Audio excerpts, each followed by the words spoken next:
friend request, and I follow her on Facebook. And Melissa is an open book about her caregiving experience. And because of that, she has helped provide a realistic, grounding look into what the journey of being an Alzheimer's caregiver really looks like. Melissa is representing the white flower today, which symbolizes the first survivor of Alzheimer's disease, which is what we're all working toward, here and all of our efforts across the country. So let's give Melissa a warm welcome.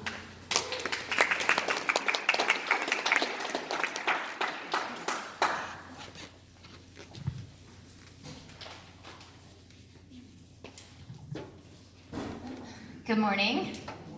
I am terrible at multitasking.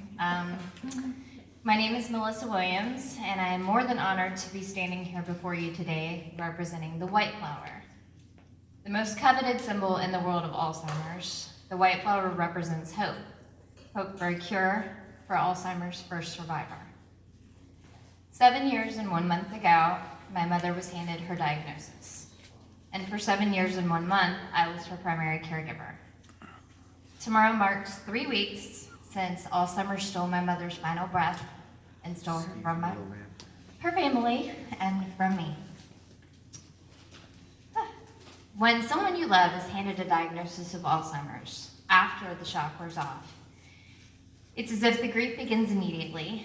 You live every day knowing you are on borrowed time. If you're a caregiver, you watch every behavior, tracking their decline in notebooks. The dark clouds on the horizon becoming increasingly darker as the person you love disappears, piece by piece by piece. It becomes very easy to start residing in the darkness that seems to be swallowing you whole. Because at the end of the day, and at the end of this journey, no one affected by Alzheimer's gets away unscathed. I often refer to it as a family disease, because in one way or another, we were all touched and changed forever.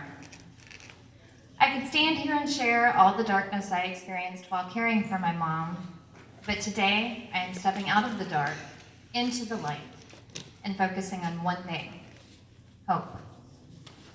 To quote one of my mom's favorite fiction series, Harry Potter, Albus Dumbledore says, "Happiness can be found in the darkest of times if one only remembers to turn on the light." I know how confounding it can feel in your mind to try to maintain a grip on hope when you're surrounded by so much pain.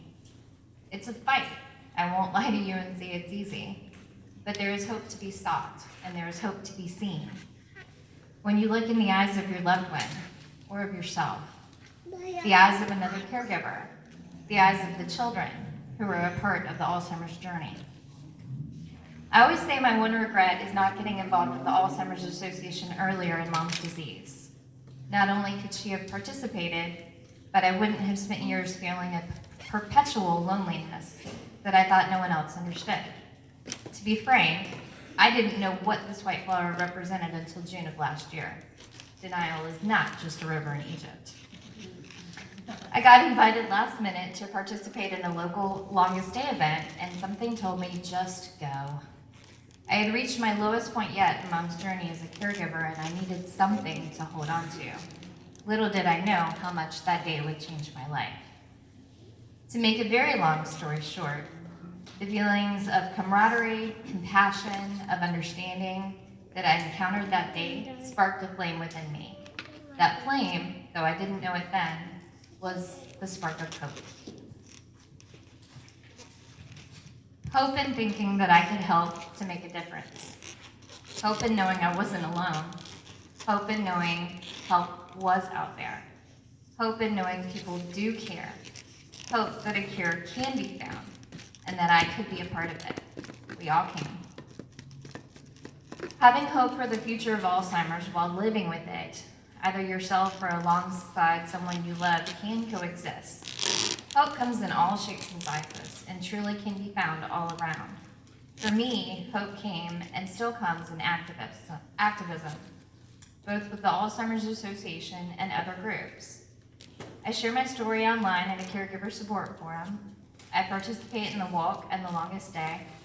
I just listen and empathize with others affected by Alzheimer's. In July, during one of Mom's very last lucid moments, I was describing the work we just wrapped up at the Walk of Stay, the funds we raised, and said, "Not too bad for a little no one from North Carolina." She turned to me and said, "Melissa, you are far from no one. Never stop doing the work you are trying to do." And I won't. So the hope is there, and there are people more than willing to help you find it. The question is, what does hope look like for you? And what will motivate you to look for it in the dark? For me, I keep my eye on the ball. Fields of white flowers. Thank you.